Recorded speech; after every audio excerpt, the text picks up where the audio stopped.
vamos a tener trastornos inclusive metabólicos de los hidratos de carbono, por ejemplo, hasta el punto que un enfermo nefrópata, y más sobre todo ese nefrópata crónico, si es diabético, inclusive hasta disminuye un poco su nivel de glicemia y por ende hasta tiene que disminuir a veces un poco su insulinoterapia, la dosis, ¿verdad? Porque paradójicamente puede mejorar su diabetes.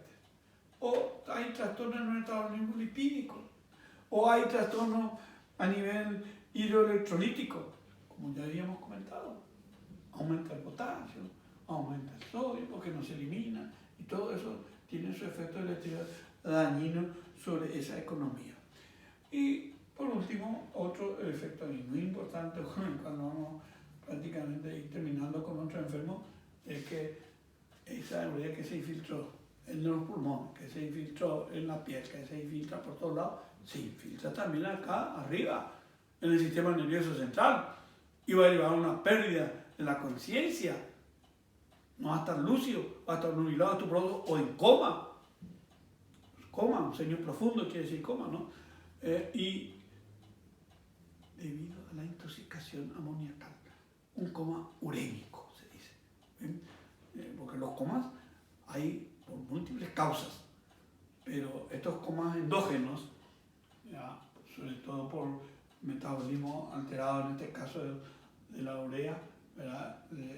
Es lo que le va a llevar al coma urémico, así como hay coma hepático, como hay coma diabético, como hay coma por hipertiroidismo, por hipotiroidismo, o por coma por Addison, etcétera, una crisis addisoniana, etcétera.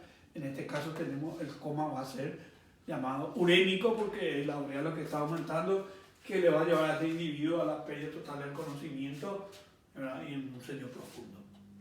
Bueno, esto es la fase oligoanúrica y que da este síndrome urémico.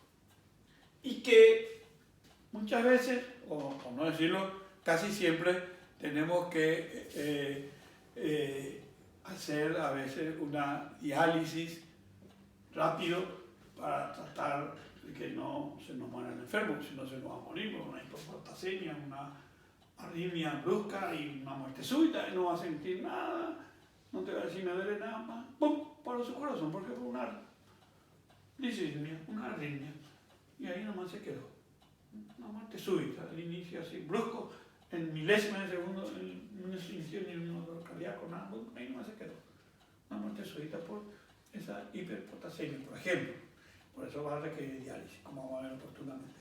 Bueno, pero esta fase, ¿verdad?, de oligoanuria, con el tratamiento que le vamos a hacer, puede durar un par de días, una semana o 2 semanas.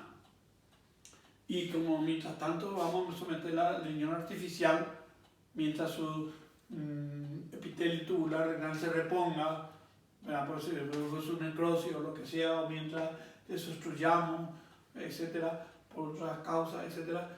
Entonces, pasó después de 1 o 2 semanas y el riñón, ya que se repitelició el túbulo o ya que sacamos una causa obstructiva, etcétera, comienza a entrar en una etapa, segunda fase, llamada poliúrica. Poliúrica, ¿qué quiere decir? ¿Se acuerdan que decíamos la frecuencia de la orina? Aumento de la frecuencia es poliaquiuria, pero aumento de volumen es poliuria. O sea que ese enfermo que no está orinando casi nada, después de 2 o 3 semanas de diálisis, ¿verdad?, comienza a orinar en volúmenes importantes. Y por supuesto, en ese momento hay que cuidar de que no se nos vaya al otro extremo, se deshidrate, porque orina mucho y que no se convierta en una uva pasa de nosotros, ahí se seque. Entonces, por eso hay que hacer el balance hidroelectrolítico, ¿verdad? ¿Eso qué quiere decir? Que eso más en clínica van a dar, ¿verdad?, porque es más ya el manejo terapéutico, en que hay que, ese enfermo por supuesto está internado, está con menoclisis, está con suero que se le está pasando el líquido y está con una sonda vesical para ver cuánto orina, etcétera, y viendo si lo que está orinando es casi equitativo a lo que se le está administrando para ver si el balance al final es positivo o negativo. Se dice, bueno, estos son ya conceptos más clínicos y no nos vamos a tener en eso porque nuestro criterio acá es ahora patología, lo que más tenemos que encarar, ¿no? Pero deben conocer nomás que en esta fase poliúrica, orina en gran cantidad y su orina, por supuesto, va a ser muy diluida, va a ser como agua prácticamente, ¿no? No va a tener ni el color ese amarillento a veces que suele tener, es más bien diluida y va a cambiar todo su contenido al hacer un análisis de orina simple. Y bueno, y acá tenemos que, como les repito, cuidar esta deshidratación y por eso hay que hacer ese balance, administrar.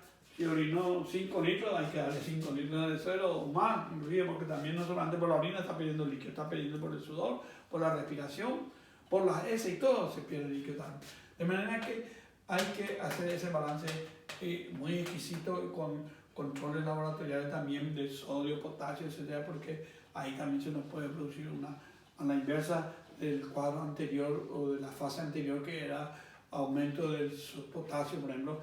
Acá en este momento puede disminuir bruscamente el potasio y nos lleva a una hipocalemia, que tampoco es buena que tenga el enfermo.